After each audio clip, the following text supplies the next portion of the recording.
Hey, so I, 24F, recently came into a lot of money after my grandma passed away, and that's become the bone of contention between me and my estranged father, 48M.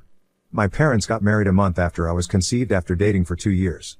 I was the real reason they got married, and initially, everything was nice and happy. But then my mother was diagnosed with stage 3 throat cancer, and before I was old enough to even process it, she was gone. She passed away when I was really little, around 5 or 6 years old, after battling cancer for a really long time. After that, it was an uphill climb for all of us emotionally, because it was really difficult to process a loss like that since my mother was very young and so was I. My mother's parents lived in Missouri and would often come to visit me here in San Francisco, but they couldn't take care of me full time. So I lived with my dad and my grandma, my dad's mom. Things were tough because my dad was also kind of young and he had a family to support now.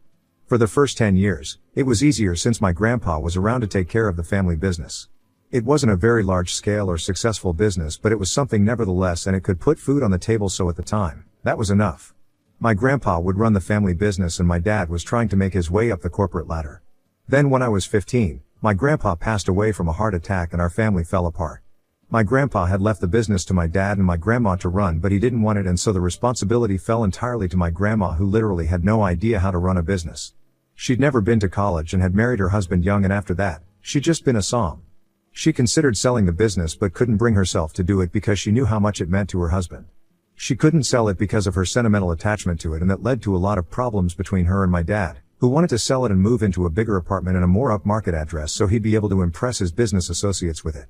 After a lot of fighting, my grandma told him that he could ditch the business if he wanted to, but she wasn't going to sell. Somehow, we managed to rope in my maternal grandparents to buy out my dad's share so he could be rid of it all, but we'd still keep the business within the family, and they agreed to it because they'd always been on good terms with my grandma. But that wasn't an end to all of our problems like we'd expected it to be, and in fact, it was just the beginning. Like I said, my grandma had no idea how to run a business, and so it was really difficult for her to keep it up and running. She was thankful that some of my grandpa's employees had still stuck around and were trying to help her when a lot of them quit after my grandpa died. Honestly, can't blame them either, because in the first couple of years, my grandma wasn't very good and things were going really badly for us. I was just 15, so obviously I was of no help. My dad used to live with us, but he was of no help to us whatsoever. Every time my grandma would try to ask him for advice or help, he would shut it down and get mad because he didn't want to hear about it, and his only solution to any business-related problems was to just sell it off and let it go. But at that point, we couldn't even do that because the business was doing so badly. It wasn't profitable enough for someone to even buy us out, and we were a local, small-scale business, so it was getting harder and harder for us to keep up. My dad was of no help and the employees were quitting left and right, but in spite of all of that, my maternal grandparents tried to be supportive and even offered to involve more people to fund the business, but my grandma refused because she couldn't put more money at risk back then. Things got even worse when, after a year, my dad met a woman at work and moved in with her, so now my grandma and I were completely on our own because he wouldn't even come back home to us. He would send us some money occasionally, but we were literally living hand to mouth by then.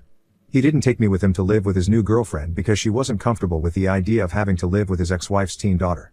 My dad would come by once a week for dinner with the family, but even then, he wasn't all there with us and would either be on the phone or just silently eat his dinner and then leave.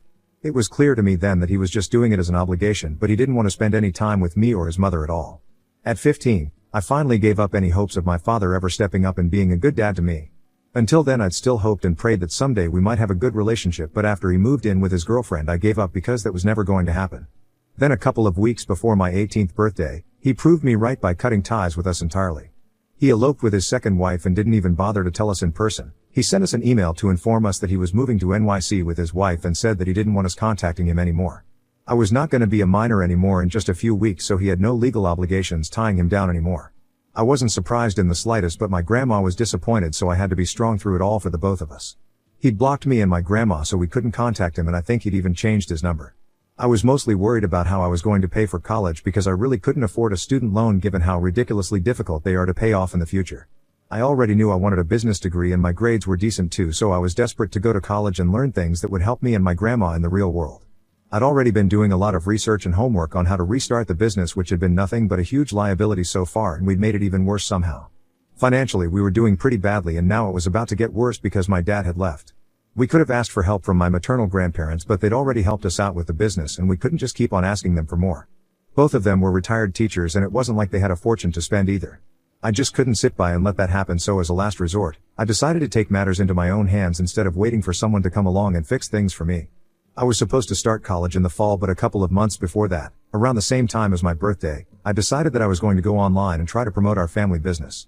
I can't say exactly what we deal in because that might make us easier to track, but it's something that appeals to women mostly.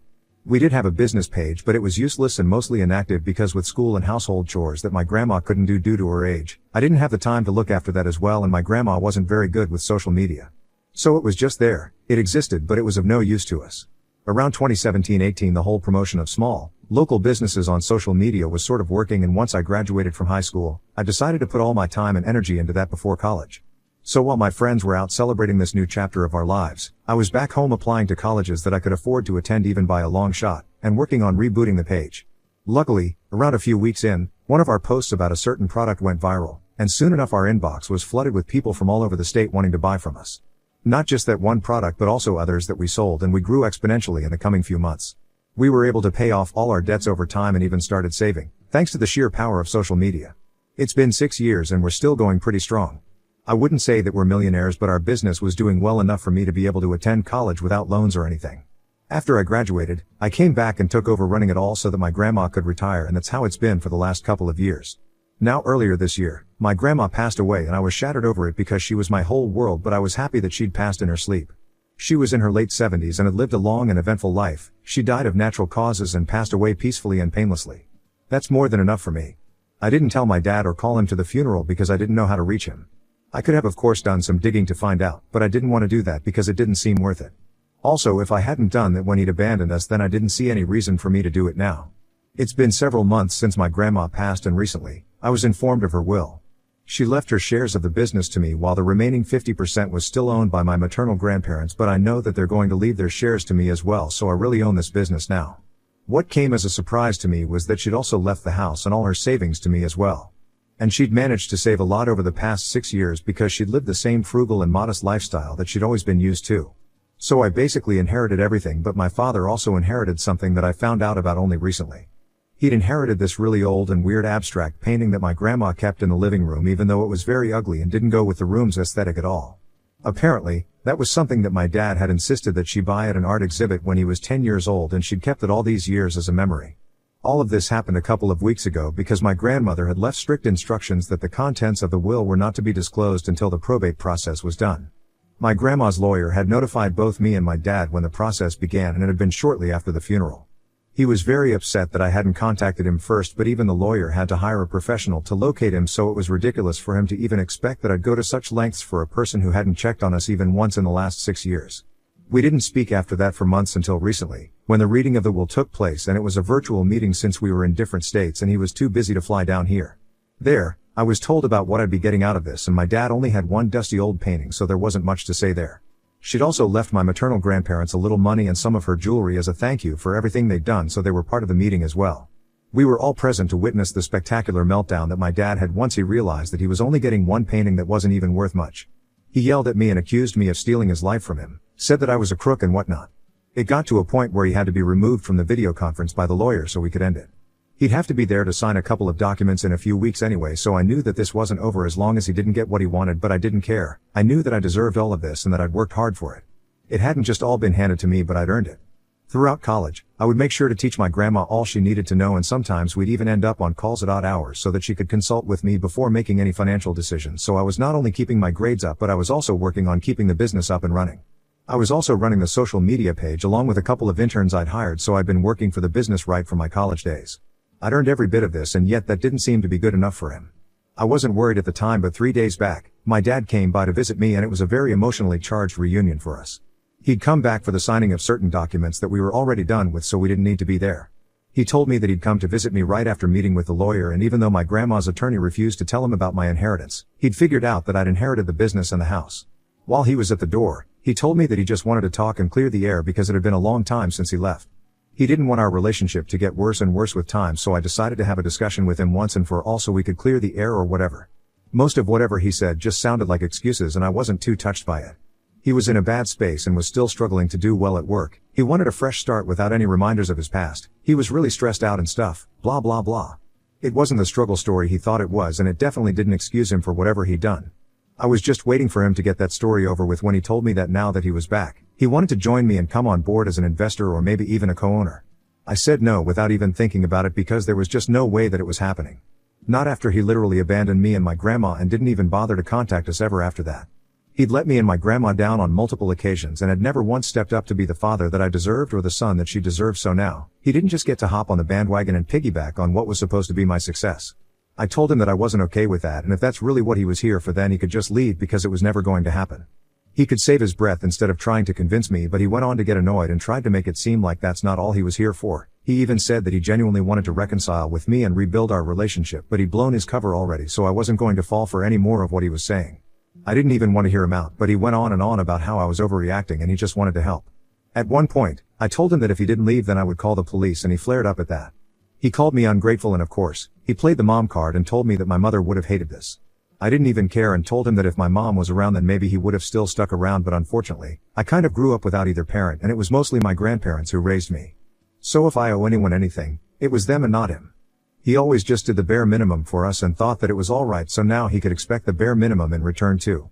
That seemed to shut him up for a while, but I could see that he was getting all teary-eyed, and that made me really uncomfortable because my dad hardly cries. I've literally never seen my dad cry ever, not even when his dad passed away and they were pretty close. So his crying was a huge deal because he was mostly a stoic guy. I took a step back at that moment and he told me that I had no right to that business because at the end of the day, it was his father who had built it for him and now I just swooped in and stolen it all away from him. Then he walked out and I could actually hear him crying as he walked away. It's been 3 days and I can't help but think that maybe what he said was true. This business had been intended by my grandfather to be taken over by my father eventually, but he'd rejected it, and so this came to me.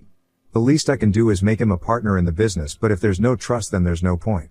I don't understand what to do. Ida for refusing to let my dad join me in the business. My grandfather left us after he abandoned me and my grandmother for 6 years.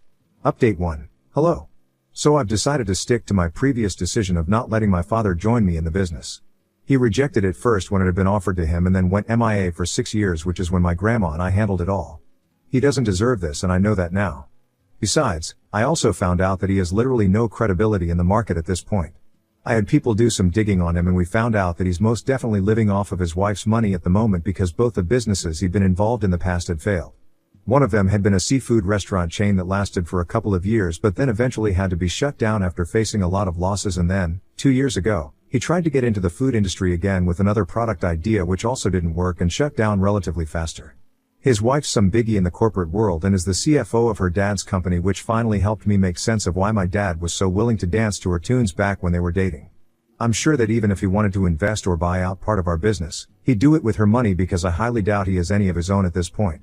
After 2 failed businesses in 6 years, it seems unlikely, and I'm sure that joining me was his last attempt at making something of his own so he could stop living off of his wife's wealth. Too bad it's not happening because we're doing just fine without him and his money. And more importantly, if I can't trust him on a personal level, then I don't think I'd be willing to involve a person like that in my business that my grandma and I have worked so incredibly hard to revive. I'm glad that I posted about it here because a couple of the comments were really brutal with a reality check. I was allowing him to gaslight me into believing that he had any right over the business now after he'd sold his shares so long ago. All that emotional manipulation almost got to me, but I'm lucky I didn't break. So anyway, that's not happening anymore and I hope he doesn't come back to try and change my mind either. Update 2. Hey, everyone. My dad flew back to NYC last Monday and today's Wednesday, so a significant amount of time has passed since he left, but unfortunately he's still holding out hope that maybe I'll let him become a partner or something. He texted me from a number I didn't have saved so he could talk to me without getting blocked. Yet again, he asked me if I'd reconsidered my stance on his proposal, and when I said no, he replied by saying that I was being unreasonable and that this would only help my business grow exponentially. I don't think that's true in the first place, and even if it was, I still wouldn't let him come on board. I have zero trust in him and I don't respect him as a person. I texted him these exact things to let him know just how much I didn't want him as a business partner. I also told him that I was aware of his failed businesses in the past and that he depended on his wife to fund him. So technically, it wasn't even his money that I was refusing, it was his wife's. The bottom line was that no matter how much he offered, he was not going to be made a partner in the business and neither could he join as an investor. He had put in no time or hard work, so the entitlement to expect this from me was ridiculous.